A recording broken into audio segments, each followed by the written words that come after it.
నీతి ఆయోగ్ ఇటీవల పేదలు తగ్గడానికి కారణమైన ప్రభుత్వ పథకాలు ఇచ్చింది. సో అది ఇచ్చినప్పుడు వాళ్ళు ఓన్లీ లిస్ట్ ఇచ్చారు. నేనేం చేసిన ఆ ప్రతి పథకానికి సంబంధించి మీకు అవగాహన ఉండాలని ఎక్కడ ప్రారంభించిర్రు, ఎప్పుడు ప్రారంభించిర్రు, ఆ లక్ష్యం ఏంటి, ఆ ప్రభావం ఎలా ఉందనేది వాటి గురించి అర్థవంతంగా వివరించే ప్రయత్నం చేసిన. పేదరికం అనే చాప్టర్ దగ్గర కొద్దిగా డిఫరెంట్గా ఆలోచించిన.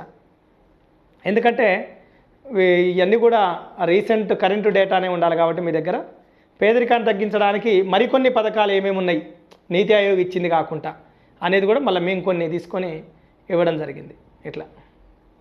సో ఇది పేదరికం, తర్వాత నిరుద్యోగం. నాకైతే సాటిస్ఫై అయినా సార్, నాకైతే సాటిస్ఫాక్షన్ ఉన్నది.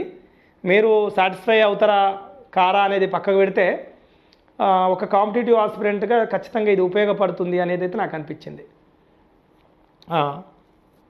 అండ్ శ్రామిక వర్గం అంటే ఎవరు? ఇంకా చూడండి, నిరుద్యోగం పని చేయాలనే కోరికతో పాటు పని చేయగల సామర్థ్యం ఉన్నప్పటికీ పని దొరకకపోతే ఆ స్థితిని నిరుద్యోగం అంటారు. మామూలుగా ఇంట్లో పనితోని సోమరిపోతూ అంటారు, దానికి పని చేయాలనే ఆలోచన ఉండదు. ఇంకా మళ్ళీ ఆయన నిరుద్యోగం ఎందుకంటారు?